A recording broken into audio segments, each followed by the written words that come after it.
Let's get to our good friend, the host of Stay in Your Lane. We've got Bernard Hollywood Williams on the phone with us. B-Dub, how you doing, man? B-Dub. Oh, fantastic, my brother. I have got some good ones for you today. So let's start off with the story we kicked off the show with today. We talked about, since it's Valentine's Day, happy Valentine's Day to you and your lovely wife, by the way. Oh, man, happy Valentine's Day to you and everybody in the studio. Hear that? Emo. Oh, he's missing. We're missing Collin. Hemo today. We got Collin here, though. But Collin, okay. What are your Valentine's Day plans, real quick? You taking the wifey out tonight? Yeah, man. I have to tell you that off air. I'll tell you off. Because she might be listening. She Right, she tunes in at exactly. wearesportsradio.com. Right. She might be listening. He doesn't want to ruin the surprise. So I get that. Exactly. We'll hear about that later. We'll talk about it tomorrow. How about that? Or on Monday. We'll talk about it on Monday, and you can let us know everything that happened. Not everything, but, the good stuff. Right. Jeff G. will pay $25,000 to you if you can find him a girlfriend. He's 47 years old, in good shape. Well off financially. He's flipped a number of businesses, started businesses, and then sold them. Now he's a real estate flipper, buys and sells properties. So he's financially well off. He's in shape, 47 years old, never been married, never had kids, started a website called datejeffg.com.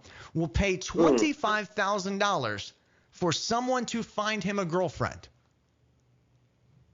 Will this work, or should he stay in his lane? I mean, it depends on what kind of girlfriend. I mean, because it sounds like straight prostitution, if you ask me. Somebody pimping somebody in this. Exactly. So, I mean, the fact that he has all these properties, I mean, he has a girlfriend. He has no problem getting a woman. All you got to do is just list the properties. So, I think he's trying to just, get some women and pay for it legally. Okay. And, you got to be careful about that, that whole human trafficking stuff. So you might want to stay in this lane so you don't get in trouble.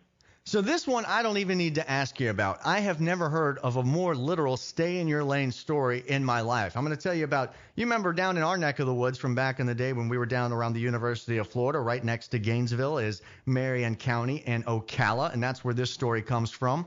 Juan Zamora, who is 63 years old, gets pulled. I can't even say this.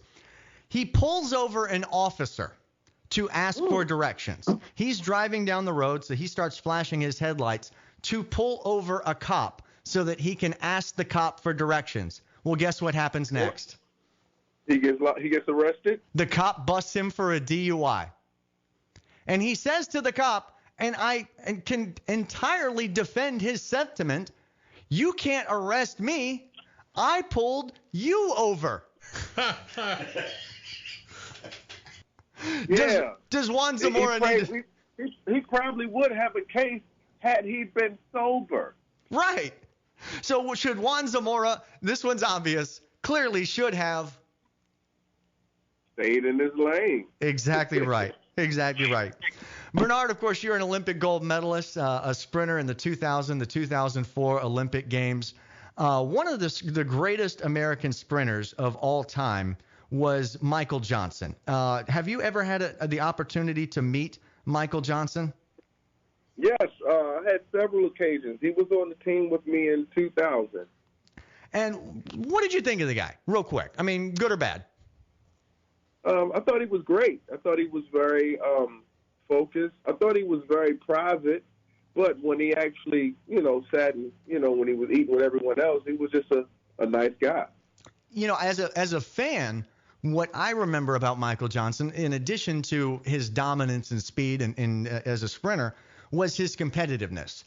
He had a level of competitiveness that you could match with the likes of Michael Jordan and even the late, great Kobe Bryant. He was that type of competitive alpha-type personality. Am I incorrect about this? No, guarantee you're on the money. Okay. So four-time U.S. Olympic gold medalist Michael Johnson has basically told Tyreke Hill that he needs to stay in his lane. He says, you know what your sport is. speaking about football. Tyreke Hill is the wide receiver for the Kansas City Chiefs who believes that he could make the U.S. Olympic team as a sprinter and wants to go to the U.S. Olympic trials. Michael Johnson basically says to him, he says, listen, when you're playing wide receiver or when you're playing running back on a football field, people might think it's just simple, grab ball, run, and run away from the big guys. But as we all know, it's not that simple. There are nuances that maybe the casual observer, the casual fan doesn't understand. He says that's true in sprinting too.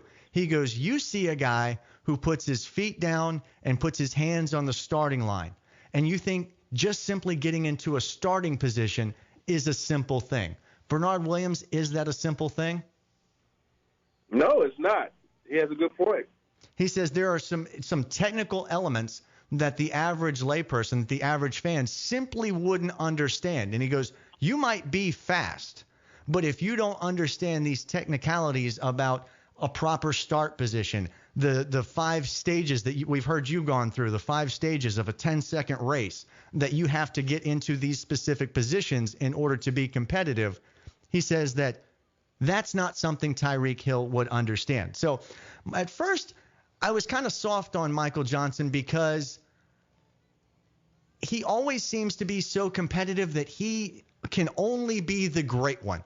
And I hear these comments about Tyreke Hill, and I remember when the camera went to him in the box at the 2008 Olympics when Usain Bolt was breaking his records, and he was mad, wasn't he? He was mad. Oh, yeah. He didn't want those records to be broken. He didn't want his legacy to be taken. He wasn't happy for Usain Bolt. He was upset he lost his records.